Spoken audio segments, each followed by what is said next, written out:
বিশ্বজুড়ে অশান্তির বাতাবরণ, বেশ কয়েকটি দেশ জুড়ে যুদ্ধ বিরাজমান। 4 জানুয়ারি রাত প্রায় 2টো একটি দেশ আরেকটি দেশের উপরে বোমা বর্ষণ করে সেই দেশের রাষ্ট্রনায়ককে ধরে নিয়ে যায় বুক চিতিয়ে। তাহলে কি বিশ্বজুড়ে দাদাগিরি চলছে এখনো? কেন এরূপ ঘটনা? সে বিষয়ে পরে আসছি, তবে সেই দেশটির গুরুত্বপূর্ণ কিছু বৃত্তান্ত আপনাদের সামনে আমি তুলে ধরার চেষ্টা করছি। ঘটনার মূল রহস্য ভেদ করার আগে দেশটি কেমন সে বিষয়ে একটি নজর দিব। প্রায় 300 বছরেরও বেশি সময় ধরে চলে আসা একটি উপনিবেশ ভেনেজুয়েলা 19 শতকের দিকে স্বাধীনতা লাভ করে। স্বাধীনতা লাভের পর দেশটির মধ্যে স্বৈরাচারী শাসন ব্যবস্থা মাথা চেড়ে ওঠে। তবে 1950 শতকের দিকে গণতান্ত্রিকভাবে একটি সরকার প্রতিষ্ঠিত হয়। দেশটির অবস্থান দক্ষিণ আমেরিকা মহাদেশের ক্যারিবিয়ান সাগরের তীরে। সেখানকার অ্যাঞ্জেল জলপ্রপাত বিশ্বের অন্যতম আকর্ষণীয় পর্যটন কেন্দ্র। দেশটির কারাকাস শহর বাণিজ্য শিল্পের জন্য বিখ্যাত। মাবাই কাইবে শহরটি তেল উৎপাদনের জন্য, ভ্যালেন্সিয়া শহর শিল্প উৎপাদনের জন্য। এছাড়াও রয়েছে সিউদাদ গাইনা, বার্সেলোনার মতো শহর। দেশটির আয়তন 9,16,445 স্কয়ার কিলোমিটার, ভারতের 4 ভাগের 1 ভাগ থেকে কিছু বেশি।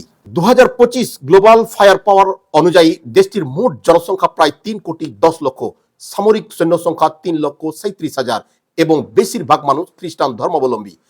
প্রথম দিকে দেশটি কৃষি প্রধান হলেও 1970-এ শিল্প উন্নয়নে ব্যাপক অর্থনৈতিক পরিবর্তন লক্ষ্য করা যায়।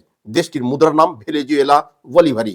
বর্তমান 1 মার্কিন ডলার সমান 300 বলিভারি। দেশটির 82% লোক দরিদ্র সীমার নিচে বসবাস করে। সামরিক দিক থেকে 160টি দেশের মধ্যে ভেনেজুয়েলার অবস্থান 50তম। জাতিসংঘের এক বিশেষ প্রতিবেদক বলেন, মাদুরোয়ের শাসন ব্যবস্থার আগে এই দেশটি আমেরিকার মধ্যে অন্যতম ধনী দেশ হিসাবে পরিগণিত হয়েছিল। আজ তার এই অবস্থা।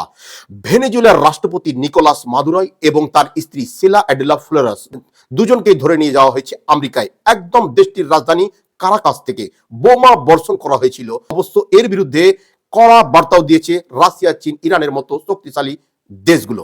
তবে তাদের ধরে নিয়ে যাওয়ার পিছনে যে কারণটি আমরা বেশি বেশি আলোচনায় শুনতে দেখেছি, সেটি হলো নারকোটিক টেরোরিজম তার অন্যতম একটি কারণ। তবে আমরা মনে করি চাক্ষুষতা অন্যতম একটি কারণ, সামরিক শক্তি অন্যতম একটি কারণ, দেশের প্রতি মানুষের ভালোবাসা অন্যতম একটি কারণ, দেশের সার্বভৌমত্বকে রক্ষা করার স্বার্থে।